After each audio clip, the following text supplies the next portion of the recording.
Now then, one particular person that we've been following the fortunes of over the last few weeks, in fact 2 weeks really, is Alistair Cope.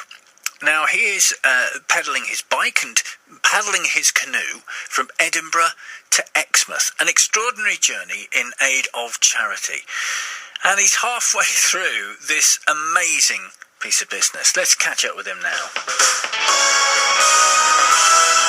Monday night, then let's catch up with, I think we can call him our old friend now. I'm not hinting at your age, obviously, Alistair Cope, but you know the premise behind it. Tell us exactly where are you at the moment, and how's the weekend been for you? Yeah, it's been very relaxing, and actually I think you can hint at the old age because my beard is growing so fast. My friends just accused me of being Santa Claus, actually. So, so I'm in Stratford-upon-Avon, which is a lovely place to spend a couple of days. I've been doing 1 or 2 repairs to the boat and 1 or 2 repairs to me at the same time. So just gathering 1 or 2 things. It's also the home of Pashley Cycles, which is the bike I'm using. So it's a bit of a kind of a slight pilgrimage at the same time. Oh, marvellous. So a chance to get the bike serviced. And you did say, when I spoke to you on Friday, that you were going to have a couple of days for yourself. And I think that's fair enough, isn't it? Yeah, it is. And I think I have to say, it's an interesting thing. I mean, it's not necessarily the canoeing and the cycling that does me in. I mean, I'm okay on that. But I think the problem I've had, and I may have kind of alluded to this last time, but it's the camping. The camping sometimes does me in. But it's not, I mean, I've been used to camping all my life and wild camping, but I'm often camping, as we've discussed, in occasionally somewhat dubious situations. And I'm not sleeping that deeply. And you're always kind of listening to a noise or wondering if someone's there at the boat. And that's been my problem. I think it's kind of sleep deprivation that's kind of got to me. So this has been rather nice. I have to say it's been good just to be in a bed for a couple of nights. So when does that come to an end then? Yeah, tomorrow. Okay. So tonight is your last night, that is it? Yeah, tonight is it. That's it. And I'm back on. I was going to be back on the road, a bit of the road, then straight onto the water on the Avon at Stratford-upon-Avon.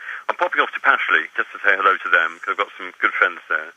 And then they'll say goodbye to me pretty quickly, and I'll be on the water and back again into the unknown. Yeah, although the weather's pretty good at the moment, isn't it? It's great. It is. It's unbelievable. If you can do anything to keep that going for the next week and a half, I'll be delighted. I'm feeling a lucky chap. Really lucky. It's just been delightful. Meteorologically, of course, it's the first couple of days of autumn, and there is that feel about it. I mean, does that make a difference at night when it gets a little chillier now?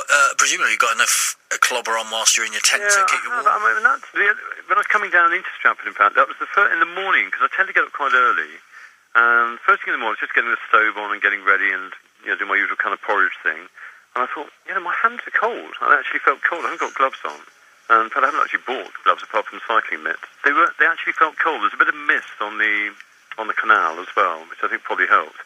But it does feel that a little bit autumnal. Well, although if you get weather like this, that's fantastic, isn't it? I'm happy. Yeah, I was going to say. I am not going to disagree. If it stays dry, I looked at the forecast, looks good. From what I can see till about late Friday, Saturday. I'm not too sure what's happening after that. No, I think we were in for a settled spell, but this is the British weather. Who knows? I think 5 days is the furthest ahead you can look, and then that's exactly it. Exactly that. Yeah. So you're in Stratford-upon-Avon, and of course we've talked about this before, whereby you're kind of in canal heartland right at the moment, aren't you? So what happens after this? Right. Well, I've kind of caught the canals down from Birmingham and really pretty canal down on the Stratford-upon-Avon canal system, which was great. I'm now then on the River Avon, although it's a river that's actually got locks. Now the next section, which will be a couple of days, that'll be okay. And if there is any slight flow, then I'll go with the flow, which is quite nice. Then I'll get as far as Tewkesbury.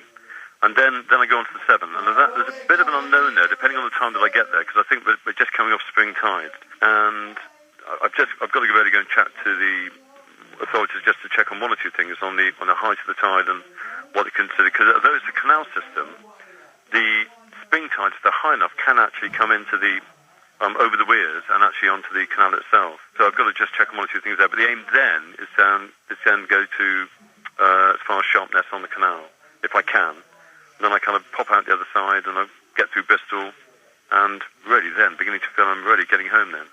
Yeah, that would be fantastic. I guess once you get to Bristol, that will be Well, how will you feel when you get to Bristol? Because I think, you know, as we've discussed before, Bristol often seems like the end of the world for people outside of the southwest. But once you get to Bristol, you kind of feel you're on your way back again. Yeah, I think I always do that with any driving or cycling. Anything.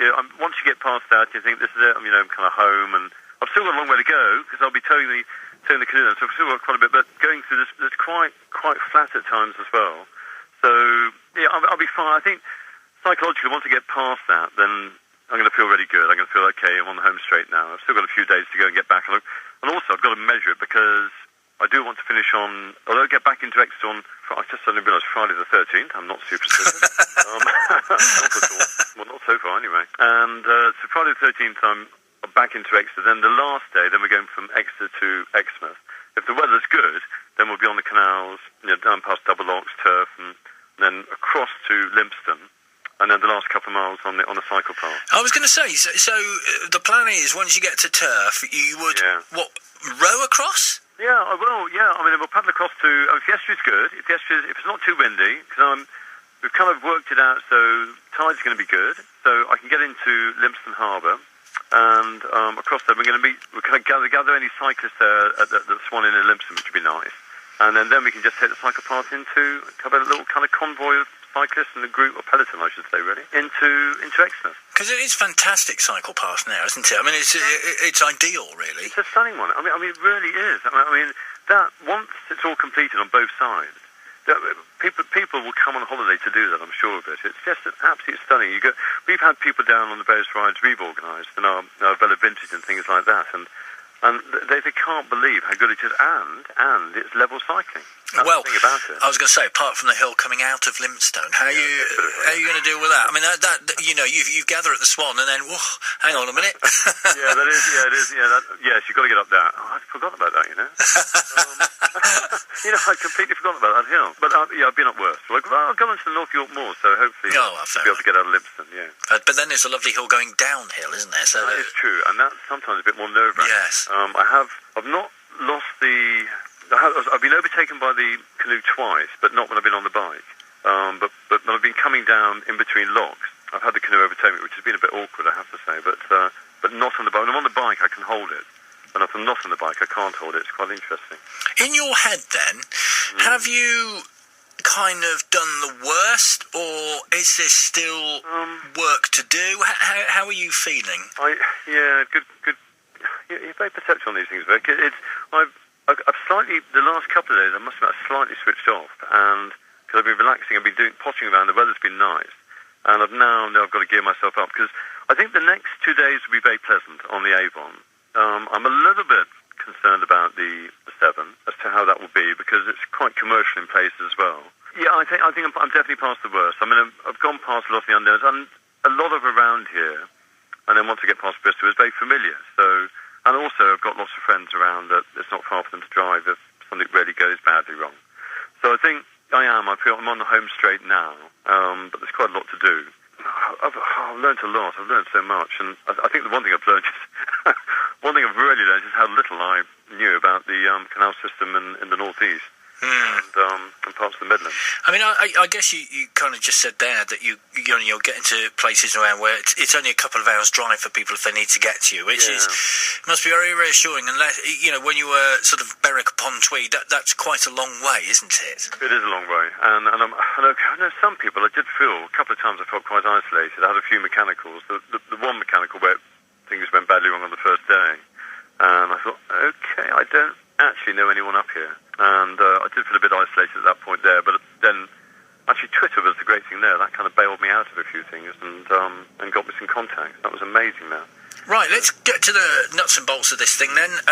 Your website address, your Twitter address, and the three charities, of course, that you're doing it for, we kind of know about now. But if you get to your website, then all the links are there, aren't they? So yeah, what is your website? All there, and I think in fact, my son just did a bit of charity raising he did a pub quiz the other night as part of what we're doing now to get it all together.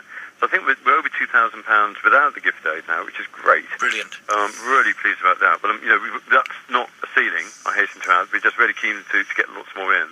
So it's PAPETE, which is PAPETE.co.uk, and everything. Once you get there, the donation button, the Facebook, Twitter account. There's just links to it all, which is very easy then. Paddling and peddling from Exmouth to from Edinburgh to Exmouth. Edinburgh to Exmouth, yeah. I'd rather go with the Exeter to Exmouth. Yeah, that'd be much quicker, wouldn't it? Yes, indeed. Brilliant. Well, we wish you well. Have a good few days, and we'll catch up with you on Thursday. And, well, if the weather is staying as it is now, you'll be fine, won't you? I mean, yeah, I'll be okay. I mean, the next few days, I think I'm actually looking forward to the next few days. I think it's got some really beautiful sceneries, a lovely river to be on, and I think that I'm going to try and enjoy it as much as I can. A bit of a battle after that in one or two areas, but I'm looking forward to the next few days. Brilliant. Well, you enjoy the rest of this evening and the rest, obviously. Yeah. And we'll speak to you on Thursday. Thanks, Vic. You take care. Lovely to chat as ever. Alistair Cope, who is paddling and pedalling, I've got to be careful how I say that, from Edinburgh to Exmouth, and is currently at Stratford-upon-Avon. If you want to follow him on Twitter, you can. It's at Velo Ventures, Ventures, and his website, of course, is www.papete,